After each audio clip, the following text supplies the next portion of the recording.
नमस्कार दोस्तों, राजस्थान के मंत्री डॉक्टर किरोड़ी लाल मीणा ने कहा है कि दगा किसी का सगा नहीं है और बहुत जल्दी जयचंदों के नाम मीडिया के सामने लेकर आऊंगा, वह भी प्रमाण सहित। अब यह बात उन्होंने कही है दौसा में अपने भाई और भाजपा उम्मीदवार जगमोहन मीणा की हार को लेकर किए गए प्रश्न के बाद।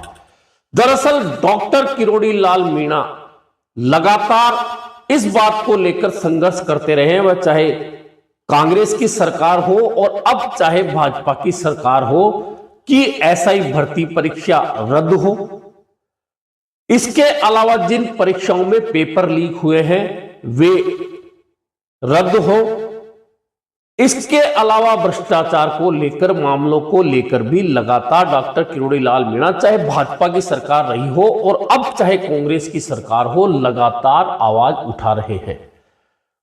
ऐसे ही एक प्रकरण में वे एसीबी मुख्यालय गए थे, जहां एक एनआरआई की जमीन, जिस पर आगरा रोड पर एक कॉलेज बना हुआ है और जिस पर कुछ लोगों ने कब्जा कर लिया है, इस मामले को लेकर एसीबी में गए थे और वहां एक बात उन्होंने कही कि मैं मुख्यमंत्री से 20 दिन पहले मिला था इस मामले को लेकर। उन्होंने गौरव श्रीवास्तव से मिलने को कहा था, लेकिन गौरव श्रीवास्तव ने मिलना भी उचित नहीं समझा। और सबसे महत्वपूर्ण लाइन जो उन्होंने कही कि हमारी सरकार संवेदनशील है, लेकिन यहां क्यों शून्यता है। यानी कि उन्होंने सीधे सीधे एसीबी पर शून्यता की बात की है। यह बात तो उनके जो लगातार चल रहे प्रकरण हैं, जिनमें लेकर वे एसीबी भी जाते हैं, मुख्यमंत्री से भी मिलते हैं, अन्य जगह भी आवाज उठाते हैं, यह बात तो वह है। लेकिन जहां तक उनसे सवाल जब यह किया गया कि दौसा की हार को लेकर, कांग्रेस के नेता भी यह कह रहे हैं कि डॉक्टर किरोड़ी लाल मीणा के साथ धोखा हुआ है। उस समय डॉक्टर किरोड़ी लाल मीणा ने कहा कि हां, दगा किसी का सगा नहीं, और सही कह रहे हैं कि जयचंदों ने मेरे साथ रहकर दगा किया है और बहुत जल्दी प्रमाण सहित मीडिया के सामने आऊंगा। अब आप समझ सकते हैं कि इससे पहले जब चुनावी हार हुई थी तो आपको ध्यान होगा कि भाजपा के उम्मीदवार और डॉक्टर किरोड़ी लाल मीणा के भाई जगमोहन मीणा ने एक बात कही थी, और बात यह थी कि जब अपने हो जाए बेवफा तो क्या कीजिए। यानी ये जो दगा हुआ है वह कहीं ना कहीं अपनों की तरफ से हुआ है। यह बात तो जगमोहन मीणा ने उसी समय कह दी थी जब परिणाम सामने आया था, और अब डॉक्टर किरोड़ी लाल मीणा भी उसी बात को दोहरा रहे हैं। दरअसल दौसा के उपचुनाव में एक बार भी ऐसा नहीं लग रहा था कि डॉक्टर किरोड़ी लाल मीणा के भाई और भाजपा उम्मीदवार जगमोहन मीणा यह चुनाव हार सकते हैं। लेकिन परिणामों में जब हार मिली है तो बहुत सारी बातें निकलकर आई हैं। अब किस अपने के खिलाफ डॉक्टर किरोड़ी लाल मीणा को प्रमाण मिले हैं, क्योंकि यह तो तय है कि भाजपा के अंदर से जो कुछ हुआ है किरोड़ी लाल मीणा के भाई जगमोहन मीणा को हराने के लिए, इसे लेकर बहुत सारे ऑडियो क्लिप लगातार सोशल मीडिया पर चल रहे हैं। चुनाव जैसे ही समाप्त हुआ, परिणाम आया, उसके बाद से ये ऑडियो क्लिप्स लगातार सामने आ रही हैं।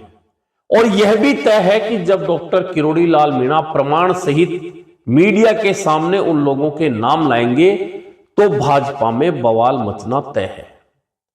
आपने देखा होगा कि एक चिट्ठी भाजपा जिलाध्यक्ष प्रभुदयाल शर्मा की स्थानांतरण को लेकर मंत्री को भेजी गई चिट्ठी, जिस पर जो नाम थे उनमें से 95% नाम एक ही समाज के, यानी कि मीणा समाज के प्रधानाचार्य के थे, जिन्हें स्थानांतरण करने के लिए लिखा गया था सरकार को।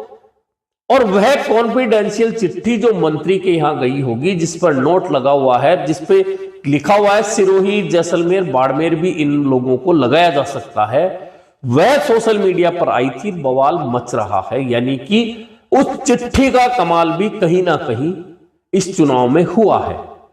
इसके अलावा जो ऑडियो क्लिप्स हैं उनमें भी कुछ इसी तरह के सवाल हैं जिनके जवाब मिल रहे हैं कि कहीं ना कहीं भाजपा के अंदर, कोर वोटर के अंदर कोई ऐसा संदेश भेजा गया जिसका असर वोटिंग पर हुआ और नतीजे में भाजपा के उम्मीदवार जगमोहन मीणा को हार मिली। अब बड़े स्तर पर, क्या प्रदेश स्तर पर या सरकारी स्तर पर कुछ मैनेज किया गया है इस हार को लिए, और या किरोड़ी लाल मीणा को दबाने के लिए, कमजोर करने के लिए कहीं बड़े स्तर पर कुछ किया गया है? और क्या डॉक्टर किरोड़ी लाल मीणा उन्हीं प्रमाण का वास्ता दे रहे हैं, कह रहे हैं कि मैं जल्दी ही मीडिया के सामने आकर प्रमाण सहित बताऊंगा? बहुत सारी आशंकाएं, शंकाएं बहुत सारे नेताओं पर, बहुत सारे भाजपा के लोगों पर जताई जा रही है। और चूंकि मुख्यमंत्री भजनलाल शर्मा 2 बार दौसा जाते हैं, रोड शो भी करते हैं, प्रदेशाध्यक्ष भी जाते हैं, अन्य बहुत सारे नेता वहां मौजूद रहते हैं, कई विधायक वहां मौजूद रहते हैं, जातिगत बेस भी भाजपा के पक्ष में होता है, सारा समीकरण भाजपा के पक्ष में होता है, लेकिन परिणामों में भाजपा हार जाती है। सभी लोगों की तरफ से इस पर आश्चर्य जताया गया था। और सबसे बड़ा आश्चर्य जब दोनों भाइयों ने, जगमोहन मीणा और किरोड़ी लाल मीणा ने जताया था, और तभी उन्होंने कह दिया था कि हम षड्यंत्र के शिकार हुए हैं। अब यह षड्यंत्र करने वाले कौन हैं जिन्हें लेकर डॉक्टर किरोड़ी लाल मीणा मीडिया के सामने आने वाले हैं? यह तय है कि कुछ छोटे नाम होंगे, तो इशारा बड़े लोगों की ओर भी निश्चित तौर पर जाएगा। और हां, पूर्व विधायक शंकर लाल शर्मा की बात करें तो शंकर लाल शर्मा ने चुनाव से पहले ही डॉक्टर किरोड़ी लाल मीणा के खिलाफ बयान दिए थे। जब डॉक्टर किरोड़ी लाल मीणा उम्मीदवार को लेकर चर्चा कर रहे थे, उस समय तक भाजपा में यह तय नहीं था कि चुनाव कौन लड़ेगा। उस समय भी डॉक्टर किरोड़ी लाल मीणा के भाई हालांकि दौड़ में थे, लेकिन अन्य नाम भी शामिल थे, और लगभग संभावना यह जताई जा रही थी कि दौसा में भाजपा सामान्य वर्ग का टिकट काटकर किसी अन्य को देने का जोखिम उठाएगी क्या। लेकिन भाजपा ने ऐसा किया। अब एक कारण तो यही बताया जा रहा है कि सामान्य वर्ग इसलिए नाराज था कि सामान्य वर्ग का टिकट कटा। लेकिन अब जब सगा किसी का दगा नहीं, हमें अपनों ने ही ठगा है और हम इसके प्रमाण लेकर सामने आएंगे, तो यह भी तय मानकर चलिए कि अगर डॉक्टर किरोड़ी लाल मीणा ने प्रमाण मीडिया के सामने रख दिए इस हार को लेकर, और किन लोगों ने षड्यंत्र रचा उनको लेकर, तो सिर्फ दौसा जिले की बात नहीं है, इसका असर बहुत ऊपर तक होने वाला है। हालांकि डॉक्टर किरोड़ी लाल मीणा ने सहज भाव से कहा है कि हमारे साथ धोखा हुआ है, दगा होता रहा है, हमने चुनाव जीते कम हैं, हारे ज्यादा हैं, इसलिए हमें बहुत फर्क नहीं पड़ता, लेकिन जयचंदों के नाम बहुत जल्दी सामने आएंगे। कुल मिलाकर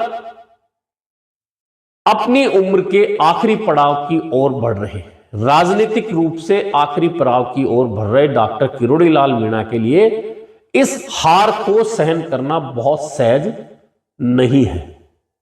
उधर चुनाव हारने के बाद में सवाल उठाया जा रहा था शंकरलाल शर्मा की ओर से कि आभार जताने के स्थान पर लोगों को जयचंद कहा जा रहा है, यह सही नहीं है। चुनाव में हार जीत होती रहती है। अब इस बात का जवाब देने के लिए भाजपा के उम्मीदवार रहे जगमोहन मीणा दौसा में आभार यात्रा निकाल रहे हैं। इधर डॉक्टर किरोड़ी लाल मीणा प्रमाण सहित जयचंदों के नाम सामने लाने की तैयारी में जुट गए हैं। ऐसे में इंतजार है उन नामों का और उसके बाद मचने वाले बवाल का। अभी के लिए इतना ही, फिर मिलेंगे नए मुद्दे पर चर्चा के साथ।